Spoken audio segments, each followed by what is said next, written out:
Class bunk करके dating करते हुए पकड़ा गया। मैं अपने पापा की जगह पेरेंट टीचर मीटिंग अटेंड करने गया था, लेकिन वहां अचानक मेरी मुलाकात मेरी 5 साल पुरानी एक्स से हो गई। इन 5 सालों ने उसे और भी ज्यादा शांत, अमीर और घमंडी बना दिया था। सच कहा है, जैसा बड़ा वैसा ही छोटा। मैंने भी पलटकर जवाब दिया, मैडम जियांग के छोटे लड़कों को फंसाने की बराबरी तो कोई नहीं कर सकता, जो जानबूझकर नासमझ लड़कों को अपना शिकार बनाती हैं। लेकिन अगले ही पल उसने मेरे भाई की गर्लफ्रेंड को अंदर बुलाया, जो असल में उसकी ही सगी बहन थी। उसने कहा, तुम दोनों एक दूसरे के लिए सही नहीं हो, ब्रेकअप कर लो। ये सुनते ही मेरा भाई वहीं रोने लगा। वो लड़की भी भड़क गई और बोली, जियांग यान, तुम्हें हमारा ब्रेकअप करवाने का क्या हक है? तुम्हारा ब्रेकअप हुए 5 साल हो गए हैं, लेकिन तुम आज भी अपने एक्स बॉयफ्रेंड की फोटो को अपना वॉलपेपर बनाकर रखती हो, अपने एक्स के जन्मदिन को अपना पासवर्ड बनाकर रखती हो, और अपने एक्स की आवाज़ को अपनी अलार्म रिंगटोन बनाकर रखती हो। तुम इतनी बड़ी साइको हो, क्या तुम्हारे एक्स को ये बात पता है? ये सुनकर मैं सुन्न रह गया। मेरे मुंह से अचानक निकला, अभी अभी पता चला है। उस लड़की ने झटके से पीछे मुड़कर मुझे देखा और तुरंत भागकर मेरे पैर पकड़ लिए। मेरे प्यारे जीजा जी, अपनी इस बहन को थोड़ा कंट्रोल कीजिए ना। कॉलेज खुले 1 महीना ही हुआ था और मेरा भाई 13 बार क्लास बंक कर चुका था। क्लास टीचर ने कॉल करके किसी पेरेंट को स्कूल आने के लिए कहा था। मेरे पापा को वहां जाने में शर्म आ रही थी, इसलिए उन्होंने मुझे भेज दिया। क्यों? क्या मेरी कोई इज्जत नहीं है? मेरे पापा ने बिना कुछ कहे मुझे 5,000 रुपये ट्रांसफर कर दिए। मैंने तुरंत पैसे रिसीव किए और कैब लेकर यूनिवर्सिटी पहुंच गया। ऑफिस के अंदर गया तो देखा कि मेरा भाई अकेला सिर झुकाए खड़ा था। मुझे तुरंत गुस्सा आ गया और मैंने क्लास टीचर से पूछा कि उन्होंने उस लड़की को भी साथ में डांटने के लिए क्यों नहीं बुलाया। टीचर जल्दी से अपनी कुर्सी से उठे और दरवाजे की तरफ जाते हुए बोले, बुलाया है, मैं बाहर जाकर देखता हूँ। पलक झपकते ही ऑफिस में सिर्फ मैं और मेरा भाई रह गए। वो चुपचाप मुझसे थोड़ा दूर खिसक गया। भैया, आप मुझे ऑफिस में नहीं पीट सकते। मैंने उसे घूर कर देखा। पिटाई से डर लगता है फिर भी क्लास बंक करते हो। वो धीरे से बड़बड़ाया, आप भी तो हाई स्कूल में डेटिंग करते थे, बस मुझे ही सुनाते रहते हो। मैंने भौहें सिकोड़ कर पूछा, क्या कहा तुमने? वो डर के मारे कांपने लगा और सिर उठाकर चापलूसी भरी मुस्कान के साथ बोला, कुछ नहीं कुछ नहीं। तभी किसी ने दरवाजा खोलकर अंदर कदम रखा। मैंने सिर उठाकर देखा और हैरान रह गया। अंदर आने वाली कोई और नहीं बल्कि मेरी एक्स जियांग यान थी। मुझे देखकर उसकी आंखों में भी एक पल के लिए हैरानी दिखी, लेकिन वो तुरंत नॉर्मल हो गई। वो डेस्क के पास जाकर बैठ गई और मेरी तरफ देखकर बोली, आप शू जेयू के बड़े भाई हैं? मैंने झूठी मुस्कान के साथ कहा, हाँ। उसने मेरे भाई की तरफ देखा और फिर वापस मुझे देखने लगी। मैं भी उसे घूर रहा था। 5 सालों ने उसे और भी ज्यादा शांत, क्लासी और साथ ही घमंडी और कड़वा बना दिया था। जैसा बड़ा वैसा ही छोटा। ये सुनते ही मुझे गुस्सा आ गया। क्या पाखंडी औरत है। जब हमारा ब्रेकअप हुआ था तब ऐसा नाटक कर रही थी जैसे मेरे बिना मर जाएगी, और अब पीछे से मेरे भाई की जिंदगी खराब कर रही है। इसलिए मैंने पलटकर ताना मारा, मैडम जियांग के कम उम्र के लड़कों को फंसाने की तो बात ही अलग है, जो जानबूझकर नासमझ लड़कों को अपना शिकार बनाती हैं। जियांग यान एक पल के लिए हैरान रह गई और अचानक बड़े अजीब से एक्सप्रेशन के साथ मेरी तरफ देखने लगी। वो कुछ बोलने ही वाली थी कि ऑफिस का दरवाजा फिर से खुला। क्लास टीचर एक खूबसूरत लड़की को लेकर वापस आ गए। शू जेयू के पेरेंट, ये इसकी गर्लफ्रेंड है। तो मतलब मुझे गलत फहमी हुई थी। जियांग यान जेयू की गर्लफ्रेंड नहीं थी। सोचने वाली बात भी है, मेरा भाई सिर्फ 18 साल का है, वो 28 साल की औरत को क्यों पसंद करेगा? क्लास टीचर ने अंदर की तरफ देखा और जियांग यान को देखकर मुस्कुराते हुए बोले, प्रोफेसर जियांग भी आ गई हैं। वैसे कोई बहुत बड़ी बात नहीं थी, आपको खामखा आना पड़ा। जियांग यान ने बस धीरे से कहा और अचानक उस लड़की से कुछ बोली। लड़की ने झटके से सिर उठाया और कहा, दीदी। तब मुझे एहसास हुआ कि दोनों के चेहरे काफी मिलते जुलते हैं, खासकर उनकी आंखें। जियांग यान ने उसकी तरफ से नजरें हटा ली और मेरे भाई की तरफ देखकर बोली, अभी कॉलेज शुरू ही हुआ है, पहले पढ़ाई पर ध्यान देना चाहिए। डेटिंग वगैरह ग्रेजुएशन के बाद ही ठीक है। ये बातें मुझे बहुत जानी पहचानी लग रही थी। जब मैं उसके पीछे पागल था तब वो भी इसी तरह घमंड से मुझसे बातें करती थी, और अब वही सारे डायलॉग्स वो मेरे भाई को सुना रही थी। मुझे गुस्से में भी हंसी आ रही थी। मेरा भाई चिढ़कर बोला, मेरे भैया मेरी क्लास बंक करने की प्रॉब्लम सॉल्व करने आए हैं, मेरी डेटिंग की नहीं, और वैसे भी मैं अब 18 साल का हो चुका हूँ। जियांग यान ने सख्त चेहरे से मेरे भाई की तरफ देखा, जिससे वो डर गया और आगे कुछ नहीं बोल पाया। उसने चुपचाप मेरे कपड़े का कोना पकड़ लिया। जियांग यान ने फिर जियांग मो की तरफ देखा। सुना तुमने? जियांग मो जिद पर अड़ी थी, मैं ब्रेकअप नहीं करूंगी। जियांग यान ने भौहें सिकोड़ी। तुम दोनों एक दूसरे के लिए सही नहीं हो, ब्रेकअप कर लो। जियांग मो ने चिढ़कर पूछा, क्या सही नहीं है? जियांग यान ने शांति से जवाब दिया, उम्र सही नहीं है। जियांग मो बोली, वो मुझसे सिर्फ 1 साल ही तो छोटा है, इसमें क्या गलत है? जियांग यान ने सख्ती से कहा, 1 साल भी नहीं चलेगा। जियांग मो को भी गुस्सा आ गया और उसने आवाज ऊंची करते हुए कहा, तुम मेरी जिंदगी में दखल देने वाली होती कौन हो, क्योंकि मैं तुम्हारी बड़ी बहन हूँ। जियांग मो गुस्से से लाल हो गई और दांत पीसते हुए चुप रही। मुझे अब सब समझ आ रहा था। जियांग यान जानबूझकर अपना गुस्सा निकाल रही थी। उसे मैं पसंद नहीं था, इसलिए उसे मेरा भाई भी पसंद नहीं आ रहा था। मैं अचानक आगे आया और बोला, मुझे तो लगता है ये दोनों एकदम परफेक्ट मैच हैं। मेरी बात सुनते ही जियांग यान का चेहरा लटक गया और वो मुझे घूरने लगी। मैंने हंसते हुए जियांग मो की तरफ देखा। अगर तुम दोनों मुझसे वादा करो कि अब से क्लास बंक नहीं करोगे और अच्छे से पढ़ाई करोगे तो मैं तुम्हारी डेटिंग को सपोर्ट करूंगा। मेरे भाई की आंखों में खुशी के आंसू आ गए और उसने मुझे कसकर गले लगा लिया। भैया आई लव यू। जियांग मो ने भी खुशी से चिल्लाकर कहा, भैया मैं आपसे वादा करती हूँ। क्लास टीचर भी राहत की सांस लेते हुए मुस्कुराए। सिर्फ जियांग यान का चेहरा गुस्से से लाल था। उसने जियांग मो का कॉलर पकड़ा और उसे बाहर खींचने लगी। मेरा भाई रोने लगा और उसके पीछे भागना चाहता था, लेकिन मैंने उसे रोक लिया। दरवाजे तक खींचते हुए जियांग मो ने अचानक अपनी बहन का हाथ झटक दिया और चिल्लाई, जियांग यान, तुम्हें हमारा ब्रेकअप करवाने का क्या हक है? तुम्हारा ब्रेकअप हुए 5 साल हो गए हैं, लेकिन तुम आज भी अपने एक्स बॉयफ्रेंड की फोटो को अपना वॉलपेपर बनाकर रखती हो, अपने एक्स के जन्मदिन को अपना पासवर्ड बनाकर रखती हो और अपने एक्स की आवाज को अपनी अलार्म रिंगटोन बनाकर रखती हो। तुम इतनी बड़ी साइको हो। क्या तुम्हारे एक्स को यह बात पता है? एक पल के लिए वहां सन्नाटा छा गया। मैं सुनकर सुनने रह गया और मेरे मुंह से अचानक निकला, अभी अभी पता चला है। जियांग मो ने झटके से पीछे मुड़कर मुझे देखा और तुरंत भागकर मेरे पैर पकड़ लिए। मेरे प्यारे जीजा जी, अपनी इस बहन को थोड़ा कंट्रोल कीजिए ना। जियांग यान के चेहरे की हालत तो अब बयान ही नहीं की जा सकती थी। मेरा भाई भी हैरान था और फिर गुस्से से जियांग यान को घूरते हुए बोला, अच्छा तो तुम ही वो औरत हो जिसने मेरे भैया को डंप किया था। जियांग यान ने एक लात मारकर जियांग मो को दूर किया और बोली, ब्रेकअप कर लो, मुझे इसके परिवार वालों से नफरत है। जियांग मो फिर से मेरे भाई के पैर पकड़कर रोने लगी। बाबू मैं ब्रेकअप नहीं करूंगी, मैं अपनी बहन जैसी नहीं हूँ, मेरा उससे कोई लेना देना नहीं है, तुम मुझे मत छोड़ना। जियांग यान गुस्से में वहां से चली गई। उसके जाते ही उन दोनों का रोना भी बंद हो गया। मेरा भाई जियांग मो को उठाने गया और उसका हाथ पकड़कर मेरी तरफ आया। उसने मुझे देखकर मुस्कुराते हुए कहा, जीजा जी आपसे बात करना मेरी बहन से बात करने से बहुत आसान है। मतलब इन दोनों की पहले से सेटिंग थी और ये जानबूझकर नाटक कर रहे थे। मुझे समझ नहीं आ रहा था कि मैं गुस्सा करूं या हंसूं। मैंने कहा, मुझे जीजा जी मत बुलाओ, मेरा और तुम्हारी बहन का 5 साल पहले ब्रेकअप हो चुका है। जियांग मो ने सिर खुजाया और कुछ नहीं कहा। उसने मुझसे वादा किया कि वो आगे से क्लास बंक नहीं करेगी। वो दोनों मुझे यूनिवर्सिटी के गेट तक छोड़ने आए। मैं कैब बुक करने ही वाला था कि तभी एक मेबैक कार धीरे से आकर मेरे पास रुकी। जियांग यान ने कार का शीशा नीचे किया और ऐसे टोन में बोली जिसे मना करना मुश्किल था, गाड़ी में बैठो। मैं चौकन्ना होकर एक कदम पीछे हट गया, नहीं बैठूंगा। जियांग यान ने भौहें सिकोड़ी, मुझे तुमसे कुछ बात करनी है। मैंने बिना एक्सप्रेशन बदले कहा, यहीं कर लो। उसके होठों पर एक ठंडी सी मुस्कान आ गई, जैसे वो अपना गुस्सा कंट्रोल कर रही हो। फिक्र मत करो, अब तुम मेरे टाइप के नहीं रहे। उसके कहने का मतलब था कि उसे अब मुझ में कोई दिलचस्पी नहीं है। मेरे चेहरे की मुस्कान भी कम नहीं हुई। फिर भी मुझे डर है कि तुम कोई साइको तो नहीं हो। उसका चेहरा गुस्से से तन गया। ऐसा लग रहा था जैसे वो बहुत भड़क गई है। काफी देर बाद उसने सिर उठाकर मेरी तरफ देखा। क्या मैं तुमसे एक रिक्वेस्ट कर सकती हूँ? मैं थोड़ा झिझका, फिर कार का दरवाजा खोलकर अंदर बैठ गया। मैं देखना चाहता था कि आखिर उसके दिमाग में चल क्या रहा है। जियांग यान ने गाड़ी स्टार्ट की और ट्रैफिक में निकल गई। कार के अंदर इतनी शांति थी कि कोई आवाज नहीं आ रही थी। कार में एक हल्की सी परफ्यूम की खुशबू थी, शायद कैमेलिया फूल की। जियांग यान कुछ नहीं बोली। मैं भी चुपचाप इंतजार करता रहा। कुछ मिनटों बाद उसने पूछा, क्या तुम्हारी कोई गर्लफ्रेंड है? मैं एक पल के लिए हैरान हुआ, फिर बोला, हाँ है, और हम जल्द ही शादी करने वाले हैं।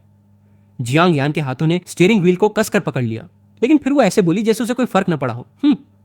मुझे शादी का कार्ड भेजना मत भूलना। मैं मुस्कुराया, बिल्कुल। तो तुम शगुन में कितने पैसे देने वाली हो? जियांग यान ने मेरी तरफ देखा और शांति से बोली, तुम कितना चाहते हो कि मैं दूं? मैंने जानबूझकर बहुत बड़ी रकम मांगी। 8,80,000 से कम तो नहीं चलेगा। जियांग यान हल्की सी हंसी, वो तो ब्राइडल प्राइस दहेज की रकम होती है।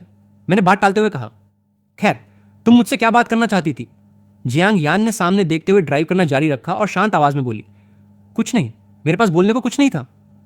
अगर कोई बात नहीं थी तो मुझे गाड़ी में क्यों बिठाया? जियांग यान ने मुझे मेरी सोसाइटी के गेट तक छोड़ा और वहां से चली गई। घर वापस जाकर मैंने अपने पापा को सारी बात बताई। उन्होंने क्लास बंक करने वाली बात पर तो कोई ध्यान नहीं दिया, बल्कि मुझसे पूछने लगे कि उस लड़की की फैमिली बैकग्राउंड कैसी है। मैंने कहा, मुझे नहीं पता।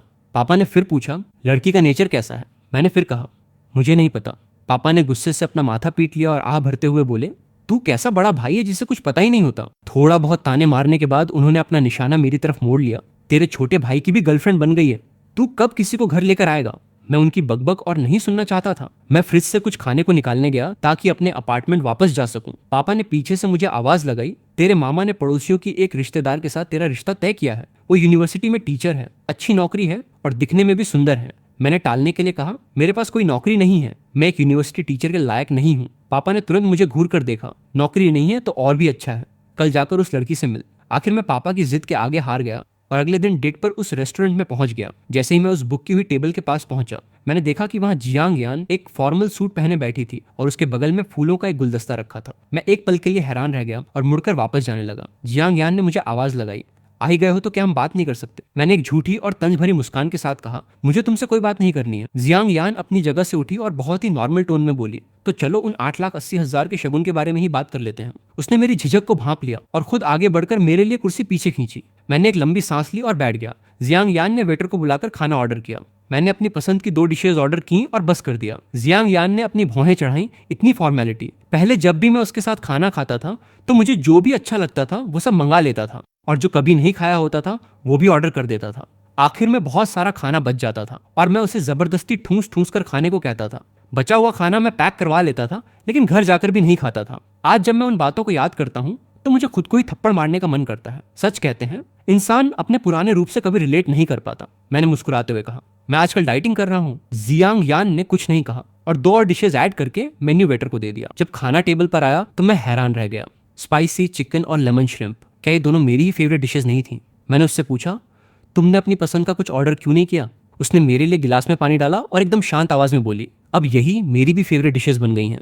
मैंने अपने होंठ भींचे और कुछ नहीं बोला। उसने वेट टिश्यू से चॉपस्टिक साफ की और मुझे देते हुए बोली, खाते खाते बात करते हैं। मुझे याद था कि पहले उसे खाते वक्त बात करना बिल्कुल पसंद नहीं था। आजकल क्या कर रहे हो? मैंने जवाब दिया, नौकरी छोड़ दी है, आराम कर रहा हूँ। जियांग यान ने हैरानी से पूछा, नौकरी क्यों छोड़ दी? मैं थक गया था, इसलिए कुछ दिन ब्रेक लेना चाहता था। जियांग यान ने बहुत ही आराम से मुझसे कुछ और सवाल पूछे। उसकी आवाज़ बहुत प्यारी लग रही थी, किसी सेलो शेलो की तरह गहरी और मीठी।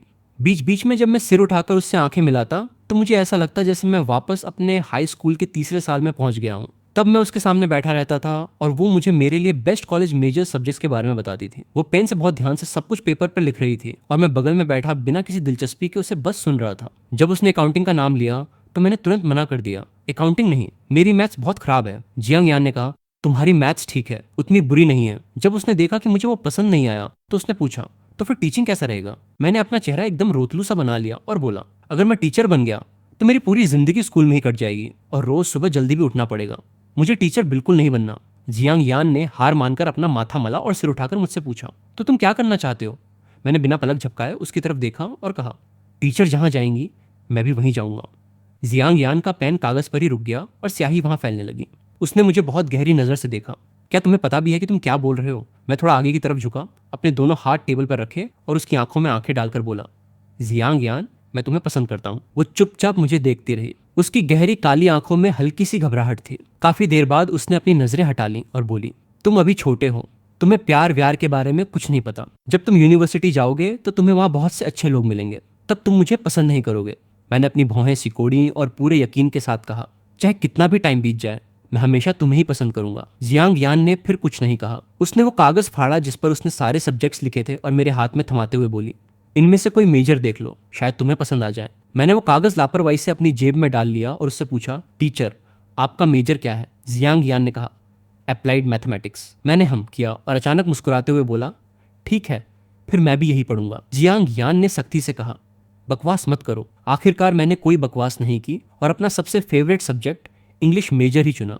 क्या खाना अच्छा नहीं लगा? जियांग यान की इस एक लाइन ने मुझे अचानक मेरी यादों से वापस हकीकत में ला खड़ा किया। मेरा ध्यान वापस आया तो मैंने देखा कि मेरे बाउल के चावल खत्म हो चुके थे, लेकिन मैंने सब्जी को हाथ भी नहीं लगाया था। मैंने बहाना बनाते हुए कहा, शायद सुबह मैंने ज्यादा नाश्ता कर लिया था। जियांग यान ने एक टिश्यू पेपर निकाला और मुझे देते हुए धीमी आवाज में बोली, अपना मुंह पोंछ लो।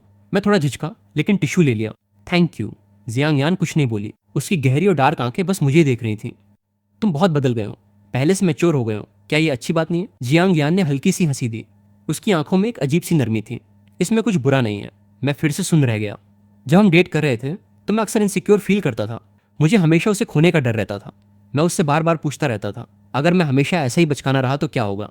क्या तुम मुझे नापसंद करने लगोगी? जियांग यान अपना हाथ बढ़ाकर मेरे सिर के बाल सहलाती और कहती, अपने बालों को वापस काले रंग में डाई कर लो। मैं अपना मुंह फुलाकर कहता, क्या ये रंग अच्छा नहीं लग रहा? जियांग यान कहती थी, काले बाल तुम पर ज्यादा अच्छे लगते हैं। मैं जानबूझकर उसके करीब जाता और पूछता, लेकिन मुझे ये लाल रंग पसंद है, क्या ये अच्छा नहीं है? जियांग यान की आंखें डार्क हो जाती थीं। वो मेरे सिर के पीछे हाथ रखकर मुझे किस कर लेती थी। काफी देर बाद जब वो मुझे छोड़ती तो उसकी आवाज भारी हो जाती थी, अगर तुम्हें ये पसंद है तो इसमें कुछ भी बुरा नहीं है। मैं उसके सीने से लगा हुआ था और उसके दिल की तेज धड़कन सुन सकता था, बिल्कुल वैसे ही जैसे आज मुझे अपने दिल की तेज धड़कन सुनाई दे रही थी। मैंने अपनी कलाई के अंदर वाले हिस्से को जोर से चुटकी काटी ताकि मेरी धड़कन नॉर्मल हो सके। मैंने सिर उठाकर जियांग यान से कहा, चलो चलते हैं। जियांग यान मुझे मेरे अपार्टमेंट तक छोड़ने आई और पिछली बार की तरह ही मुझे गेट तक छोड़कर वापस जाने लगी। जियांग यान, मैंने उसे आवाज दी। जियांग यान रुकी और मुड़कर मुझे देखने लगी। क्या हुआ? मैंने अपने होंठ दबाए और झिझकते हुए पूछा। इस ब्लाइंड डेट के बारे में हम घर पर क्या बहाना बनाएंगे? जियांग यान ने बहुत ही शांत लहजे में मुझे देखा और बोली, कैसा बहाना? मैं अचानक हकलाने लगा। मतलब अगर मेरे मामा ने पूछा कि डेट कैसी रही तो हम उन्हें क्या बताएंगे? हालांकि ये मेरी पहली ब्लाइंड डेट नहीं थी, लेकिन अपनी एक्स के साथ ब्लाइंड डेट पर जाना मेरे लिए बिल्कुल नया था। मेरा दिमाग काम नहीं कर रहा था। लेकिन तभी जियांग यान ने बहुत ही आराम से कहा, मैं कह दूंगी कि मैं तो तुमसे बहुत इंप्रेस हूँ, लेकिन शायद तुम्हें ही मैं पसंद नहीं आई। मैं वहीं का वहीं खड़ा रह गया। ऐसा लग रहा था जैसे मेरा दिल छाती चीरकर बाहर आ जाएगा। उसके कहने का मतलब था कि वो मुझे पसंद करती है। जियांग यान ने आगे कहा, और हाँ, उन 8,80,000 के शगुन की बात है, तो अगर तुम्हारी शादी हुई तो मैं वो भी दूंगी। इतना कहकर उसने लिली के फूलों का वो गुलदस्ता मेरे हाथों में थमा दिया और बिना पीछे मुड़े अपनी कार में बैठ गई। घर जाने के बाद मेरे पापा ने फैमिली ग्रुप में पूछा कि मेरी ब्लाइंड डेट कैसी रही। मेरा भाई अचानक ग्रुप में अटपका, क्या मेरे भैया ब्लाइंड डेट पर गए थे? भैया क्या हुआ? आप डेट पे क्यों गए? तू बीच में मत बोल, अपने भाई को बताने दे। मैंने अपने फोन की तरफ देखा और मुझे अचानक जियांग यान की वो आखिरी बात याद आ गई जो उसने जाने से पहले कही थी, शायद तुम्हें ही मैं पसंद नहीं आई। मेरे दिल में अजीब सा दर्द होने लगा। जिस साल हमारा ब्रेकअप हुआ था तब वो बहुत दूर इंग्लैंड में थी। उसने रोती हुई आवाज में फोन पर मुझसे पूछा था, मुझ में ऐसी क्या कमी है जो तुम्हें पसंद नहीं है? मैंने तब ब्रेकअप करने का पूरा मन बना लिया था और उससे कहा था, तुम्हारे अंदर कोई कमी नहीं है, बस अब मुझे तुमसे प्यार नहीं रहा। वो कॉल हमारी आखिरी बातचीत थी। मैंने फैमिली ग्रुप में रिप्लाई किया, पापा बात नहीं बनी। मैं अभी कुछ और ब्लाइंड डेट्स पर नहीं जाना चाहता। मैं जियांग यान का दिल पहले ही एक बार तोड़ चुका था और अब मैं ये दोबारा नहीं करना चाहता था। अगले दिन मैंने ऑनलाइन जॉब ढूंढना शुरू कर दिया। क्योंकि मुझे 9 से 5 की वो बोरिंग और रूटीन वाली जॉब नहीं करनी थी, इसलिए मैंने फैसला किया कि मैं प्राइवेट ट्यूटर होम ट्यूटर का काम करूंगा। मैंने इस बारे में अपने भाई को बताया। उसने कहा कि वो तुरंत मेरे लिए लोगों को रेकमेंड करेगा। 2 दिन भी नहीं बीते थे कि उसने मुझे एक पेरेंट का कॉन्टैक्ट दे दिया। उस घर का मालिक बहुत अमीर था और एक विदेशी फॉरेनर था, लेकिन उसका बच्चा बहुत शैतान था। वो तो बिल्कुल किसी राक्षस का अवतार था। उसने अब तक 4-5 ट्यूटर्स को परेशान करके भगा दिया था। लेकिन भैया, अगर आप इस जॉब को पा लेते हो तो आप बहुत सारे पैसे कमा सकते हो, ट्रांसलेशन के काम से भी ज्यादा। जब मैंने अपने भाई को उस बच्चे के लिए राक्षस शब्द का इस्तेमाल करते सुना तो मेरे दिमाग में एक अजीब सी तस्वीर बन गई कि एक 3-4 साल का बच्चा खिलौने वाली बंदूक लेकर मेरे पीछे भाग रहा है। मुझे हंसी भी आ रही थी और रोना भी। क्या वो सच में इतना बड़ा राक्षस है? मुझे पता था कि मेरे भाई को बातों को बढ़ा चढ़ाकर बताने की आदत है, इसलिए मुझे भी इस जॉब में थोड़ा इंटरेस्ट आने लगा। मैंने उस इंटरव्यू के लिए हाँ कर दी। अगले दिन मैं उस पॉश और महंगे इलाके में पहुंच गया। हैरानी की बात यह थी कि ये जगह मेरे भाई की यूनिवर्सिटी के बिल्कुल पास थी। मैंने डोरबेल बजाई, दरवाजा खुला और सामने अपने एम्प्लॉयर मालिक का चेहरा देखकर मेरा दिमाग पूरी तरह सुन्न हो गया। जियांग यान पहले तो मुझे देखकर चौंकी, फिर उसने मेरी तरफ बहुत ही नॉर्मल तरीके से देखा और शांत आवाज में बोली, अंदर आ जाओ। मैं उलझन में अंदर चला गया। अंदर से एक लंबा और हैंडसम ब्लॉन्ड आदमी बाहर आया। उसने एक छोटे से घुंघराले बालों वाले मिक्स्ड ब्लड बच्चे का हाथ पकड़ा हुआ था। मेरे दिमाग में तुरंत हैप्पी फैमिली वाले शब्द गूंजने लगे। उस आदमी ने बच्चे का हाथ छोड़ा और बहुत प्यार से मेरा स्वागत किया, मिस्टर लूचेन। हेलो, प्लीज अंदर आइए। वो इतनी अच्छी चाइनीज बोल रहा था कि मैं एक पल के लिए हैरान रह गया। फिर मैंने जवाब दिया, हेलो मिस्टर लिन। वो मुझे सोफे की तरफ ले गया। मुझे नियो बुला सकते हैं, आप बिल्कुल टाइम पे आए हैं। मैं लियो का पापा हूँ।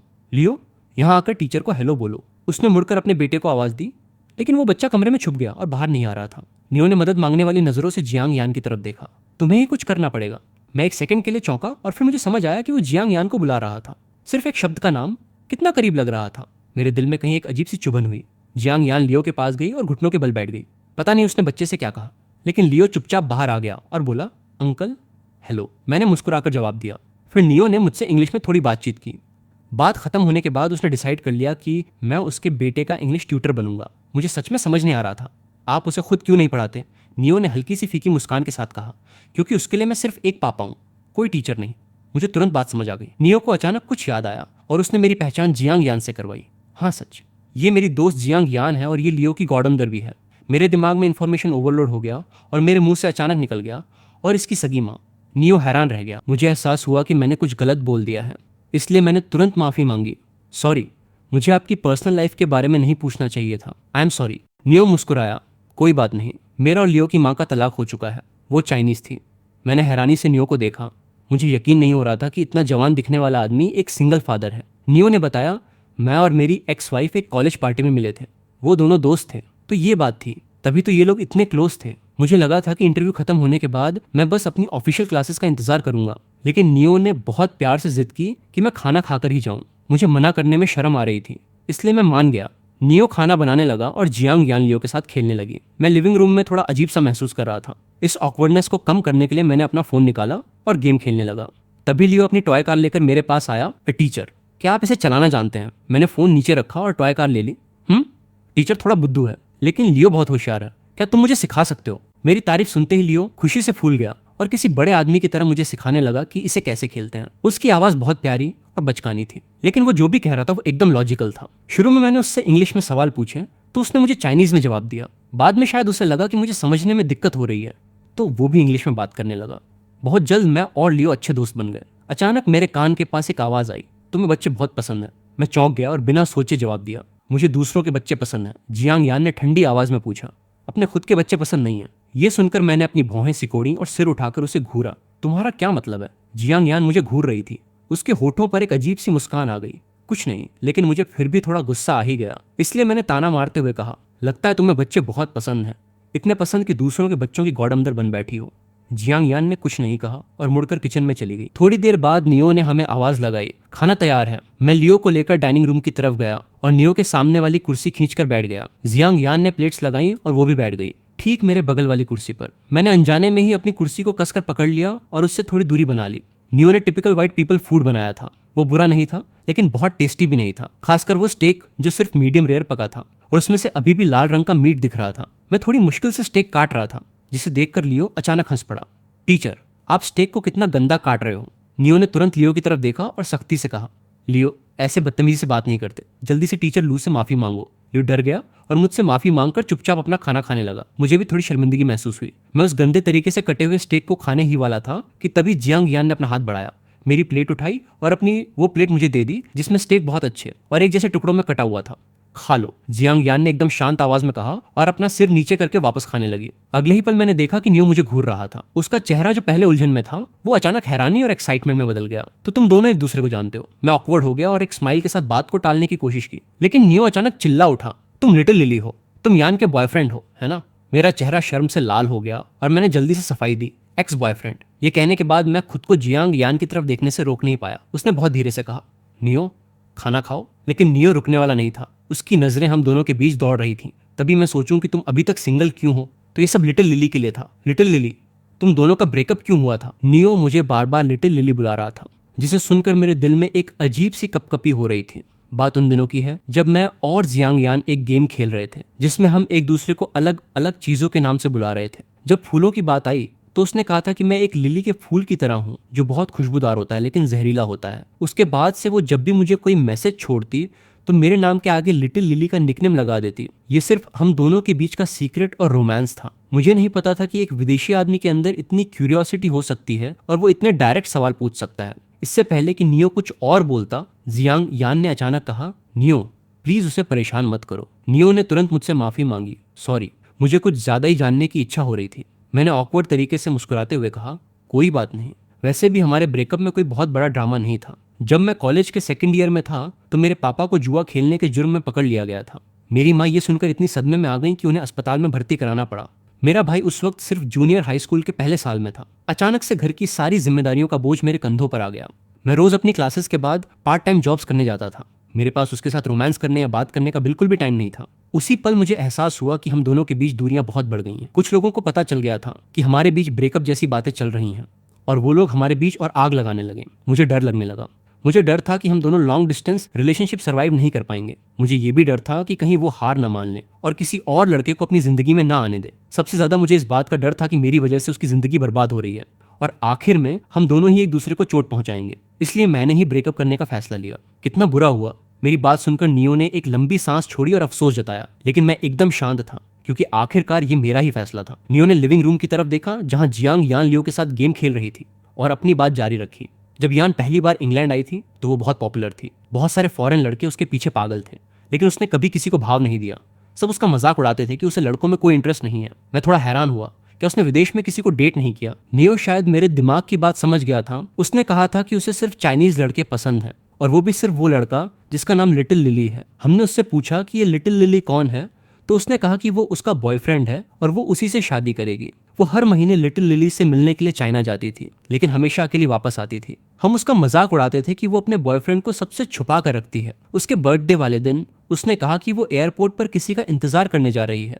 हमें लगा कि आज लिटिल लिली आने वाला है, लेकिन तभी हमारे पास पुलिस का कॉल आया कि उसका एक्सीडेंट हो गया है। जब हम वहां पहुंचे तो हमने देखा कि वो खून से लथपथ जमीन पर बैठी थी। उसके हाथों में उसका फोन कसकर पकड़ा हुआ था और वो अपने आप से बड़बड़ा रही थी, तुम जरूर आओगे। हम उसे तुरंत अस्पताल ले गए। वो सर्जरी करवाने के लिए तैयार नहीं थी, बस लिटिल लिली से मिलने की जिद कर रही थी। उसने हमें अपना फोन भी नहीं लेने दिया, वो बस उस एक कॉल का इंतजार कर रही थी। बाद में सच में उसके फोन पर कॉल आया, लेकिन लिटिल लिली ने उसे छोड़ दिया था। फोन कटते ही वो बेहोश हो गई। मिस्टर लू, उस दिन जियांग यान इंग्लैंड में बस मरने ही वाली थी। खाना खाने के बाद मैंने नियो और लियो को बाय कहा। जियांग यान ने भी अपना कोट उठाया और मेरे पीछे पीछे चलने लगी। तुम्हें मुझे छोड़ने की जरूरत नहीं है, मैंने मुड़कर उससे कहा। जियांग यान ने मेरी तरफ देखा और शांत आवाज में बोली, मेरा घर नीचे वाले फ्लोर पर है। मैं चौंक गया। मुझे याद आया नियो ने कहा था कि जियांग यान पास में ही रहती है, लेकिन इतनी पास, ये मैंने नहीं सोचा था। मैंने ऑकवर्ड होकर अपने बाल संवारे और सिर उठाकर लिफ्ट के बदलते हुए नंबर्स देखने लगा। नंबर 12, 11।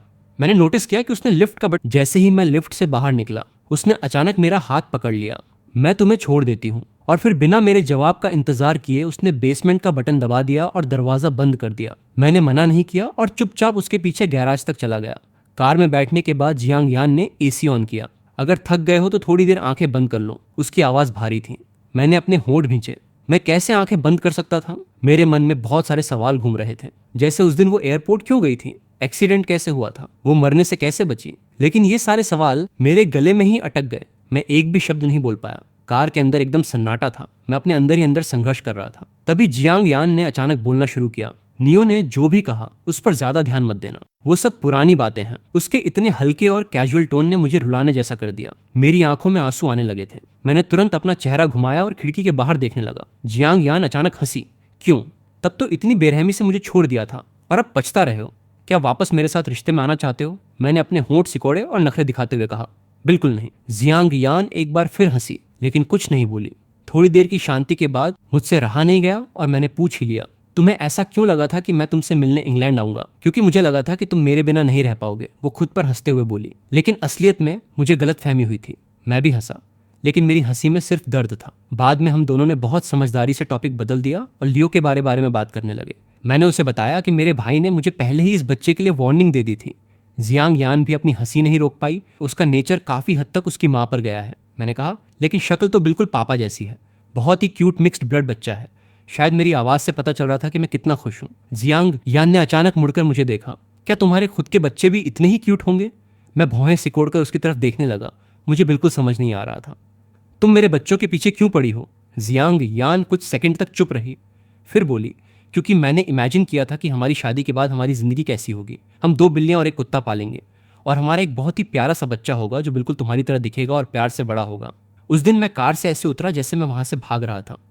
मैं अपने बिस्तर पर लेटा हुआ करवटें बदल रहा था और मुझे नींद नहीं आ रही थी। ब्रेकअप के वक्त जो सवाल पूछने की मेरी हिम्मत नहीं हुई थी और जो बातें सोचने से मैं डरता था, इस छोटी सी मुलाकात ने मुझे उन सारे सवालों के जवाब दे दिए थे। ऐसा लग रहा था जैसे जियांग यान का प्यार मेरे लिए आज भी वैसा ही है। उसके बाद मैं जब भी नियो के घर पढ़ाने जाता था तो हमेशा पूछता था कि जियांग यान वहाँ है या नहीं। पहले 2 बार वो वहाँ मौजूद थी, लेकिन शायद नियो ने उसे कुछ कह दिया होगा, क्योंकि उसके बाद वो वहाँ कभी दिखाई नहीं दी। नियो से ही मुझे ये भी पता चला कि जियांग यान ने लियो को अपना गॉडसन क्यों बनाया। असल में नियो की एक्स वाइफ शादी से पहले ही प्रेग्नेंट हो गई थी और उन्होंने सिर्फ कोर्ट मैरिज की थी। जिस दिन बच्चे का जन्म होने वाला था उसी दिन उसकी एक्स वाइफ को पुलिस ने किसी जुर्म में पकड़ लिया था। जियांग यान ने ही उसे बेल दिलाकर बाहर निकाला था। अपनी इसी मदद का एहसान चुकाने के लिए उसकी एक्स वाइफ ने अपने बेटे को जियांग यान का गॉडसन बना दिया। बाद में जब उन दोनों का तलाक हो गया और नियो चाइना काम करने आ गया तो जियांग यान ने उसकी बहुत मदद की। नियो ने अचानक बहुत सीरियस होकर मेरी तरफ देखा। लू चेन, जियांग यान एक बहुत अच्छी लड़की है। मैंने मुस्कुराते हुए हल्का सा सिर हिला दिया। हाँ, वो कितनी अच्छी है ये मुझे हमेशा से पता था। महीने के आखिर में मेरा भाई मेरे पास आया और पूछने लगा, भैया ट्यूशन का काम कैसा चल रहा है? मैंने बिना कुछ कहे उसे 2000 रुपये ट्रांसफर कर दिए। मेरा भाई पैसे लेते हुए बोला, अरे भैया मैं आपसे पैसे मांगने नहीं आया था। फिर उसने पेमेंट रिसीव की और मुझे मस्का लगाते हुए बोला, भैया I love you so much. अपने भाई को विदा करने के बाद मुझे पापा का मैसेज आया जिसमें उन्होंने मुझे ब्लाइंड डेट पर जाने को कहा। मैंने कोई रिप्लाई नहीं किया। वो मुझे लगातार मैसेज करते रहे। जब मेरे पास कोई बहाना नहीं बचा तो मैंने कह दिया कि मेरी पहले से ही गर्लफ्रेंड है। मुझे लगा था बात खत्म हो जाएगी, लेकिन पापा ने सीधा कॉल कर दिया। मैंने जल्दी से नियो को इशारा किया और बात करने के लिए अपार्टमेंट के बाहर सीढ़ियों पर आ गया, क्योंकि उनकी आवाज बहुत धीमी आ रही थी। इसलिए मैंने फोन स्पीकर पर डाल दिया। पापा ने आते ही पहला सवाल दागा, तूने फिर से मुझसे झूठ बोला ना? मान गए पापा को। इस दुनिया में वो दूसरे इंसान हैं जो मुझे इतनी अच्छी तरह से समझते हैं। जब मैंने कोई जवाब नहीं दिया तो पापा ने एकदम सख्त आर्डर दे दिया, कल तू हर हाल में ब्लाइंड डेट पर जाएगा, अब और टाल मटोल नहीं चलेगी। मैंने फिर भी चुप रहना ही सही समझा, सोचकर कि मेरी खामोशी ही मेरी बगावत होगी। लेकिन मेरे पापा मुझे रग रग से जानते थे। उनकी आवाज अचानक सीरियस हो गई, क्या तू अभी तक अपने उस पहले प्यार को नहीं भूल पाया है? मैं एकदम सन्न रह गया। इतने सालों में पापा ने कभी जियांग यान का नाम नहीं लिया था। वो उससे सिर्फ 2 बार मिले थे और ज्यादा बातचीत भी नहीं हुई थी। मैं अब भी चुप था, कुछ नहीं बोल पा रहा था। तभी पापा ने एक ऐसा बम फोड़ा जिसने मेरे होश उड़ा दिए। तो फिर तूने पिछली बार वाली ब्लाइंड डेट से ही बातचीत आगे क्यों नहीं बढ़ाई, जब वो दोनों एक ही इंसान हैं? फोन के इस पार मेरी आंखें फटी की फटी रह गईं। मेरे पापा को ये सब कैसे पता चला? फोन के दूसरी तरफ से पापा के चिढ़ने की आवाज आई, तेरे मामा ने मुझे सब बता दिया है। उस लड़की के दिल में तेरे लिए अभी भी फीलिंग्स हैं, लेकिन तुझे ही वो पसंद नहीं आई। नहीं, ऐसा नहीं है। मैं बस सफाई देने ही वाला था कि तभी कॉरिडोर की सेंसर वाली लाइट अचानक बंद हो गई। मैंने लाइट ऑन करने के लिए अपना पैर जमीन पर पटकने की कोशिश की, लेकिन तभी सीढ़ियों से किसी औरत के खांसने की आवाज आई। फोन की हल्की सी रोशनी में मैंने देखा कि सीढ़ियों पर जियांग यान खड़ी थी। मैंने हड़बड़ाहट में फोन काटा और भागकर वापस नियो के घर में घुस गया। मेरा दिल बहुत जोरों से धड़क रहा था। क्लास खत्म होने के बाद मैंने नियो के डिनर के ऑफर को मना कर दिया, अपना बैग उठाया और बाहर निकल गया। लिफ्ट से लेकर बिल्डिंग के नीचे तक मुझे कहीं भी जियांग यान नहीं दिखी। मैंने अभी राहत की सांस ली ही थी कि तभी मैंने देखा सोसाइटी के गेट के पास अपनी कार से टिककर जियांग यान खड़ी थी। उसकी उंगलियों के बीच एक सिगरेट दबी हुई थी। हल्का सा धुआं उठ रहा था और फिर हवा में गायब हो रहा था। मुझे देखते ही उसने सिगरेट जमीन पर फेंकी, उसे पैरों से कुचला और लंबे कदम बढ़ाते हुए मेरी तरफ आने लगी। कार में बैठो, मैं तुम्हें छोड़ देती हूँ। मेरी भौहें तन गईं और मैंने तुरंत मना कर दिया, कोई जरूरत नहीं है, मेरा पहले से एक प्लान है। जियांग यान ने अपनी एक भौं ऊपर उठाई। Blind date? वो सीधा मेरी आंखों में देख रही थी, जैसे मेरे दिल के सारे राज पढ़ लेना चाहती हो। मैंने घबराहट में हामी भरते हुए अपना सिर हिला दिया। जियांग यान अचानक से हंसी, बहुत बढ़िया, मैं तुम्हारे लिए उस लड़की को चेक करने में मदद करूंगी। उसने कार का दरवाजा खोला और मुझे अंदर बैठने का इशारा किया। मैं अपनी जगह पर खड़ा रहा। क्या हुआ? डर लग रहा है कि मुझे पता चल जाएगा कि तुम मुझसे झूठ बोल रहे हो? जियांग यान ने भौहें चढ़ाई और शांत आवाज में बोली। मैं उसे बस देखता रह गया।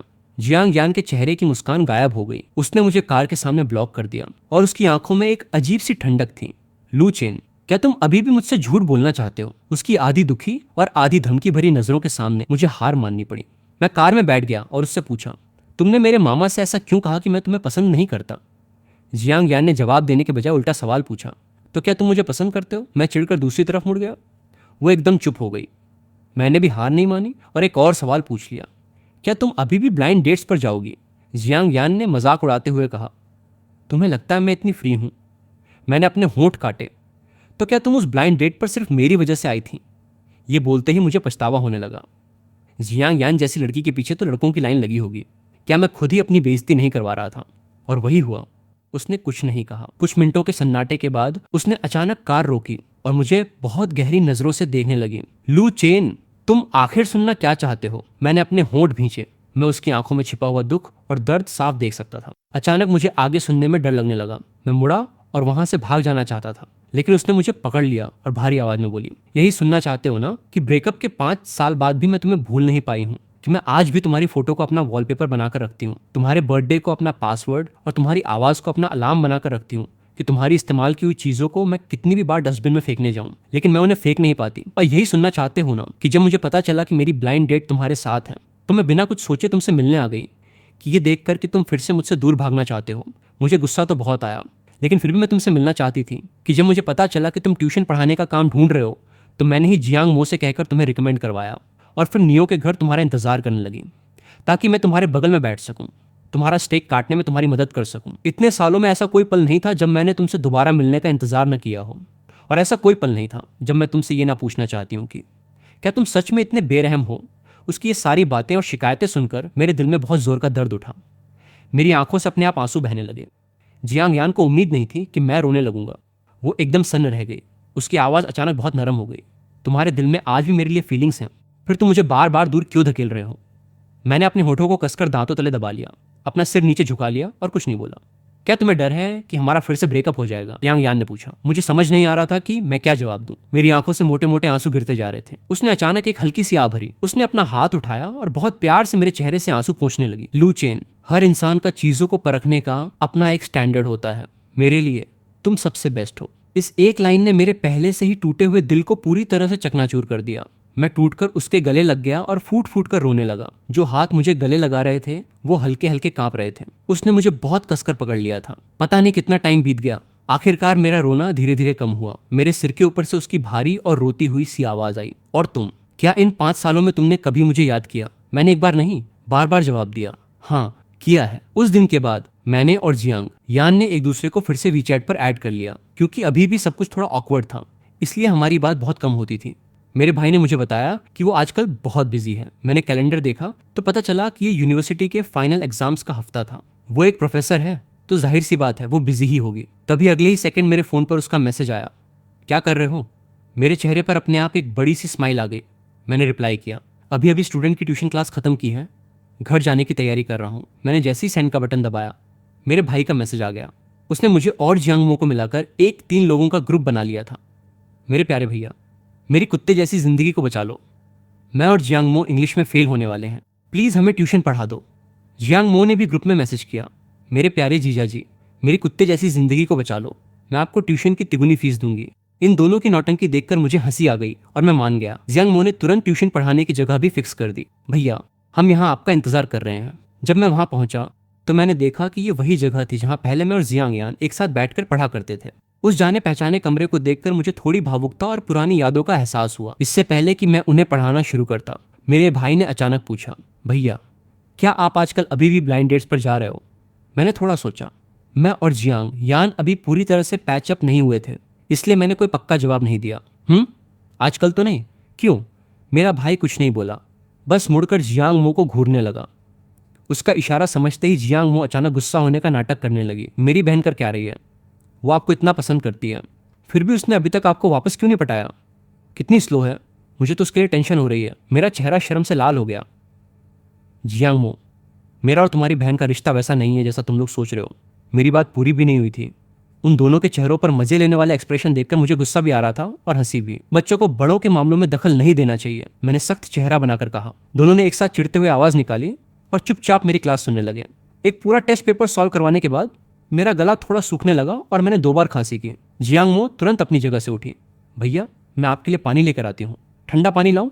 मैंने भी कोई फॉर्मेलिटी नहीं की और जो मुझे पीना था वो मंगा लिया। थोड़ी देर में जियांगमो वापस आ गई, लेकिन उसके पीछे पीछे जियांग यान भी आ रही थी। उसने एक ब्लैक ओवरकोट पहना हुआ था जिसमें वो हमेशा की तरह एकदम क्लासी और अमीर लग रही थी। जियांगमो ने मुंह लटकाते हुए मुझसे कहा, भैया मेरी बहन ने मुझे आपके लिए ठंडा पानी नहीं खरीदने दिया।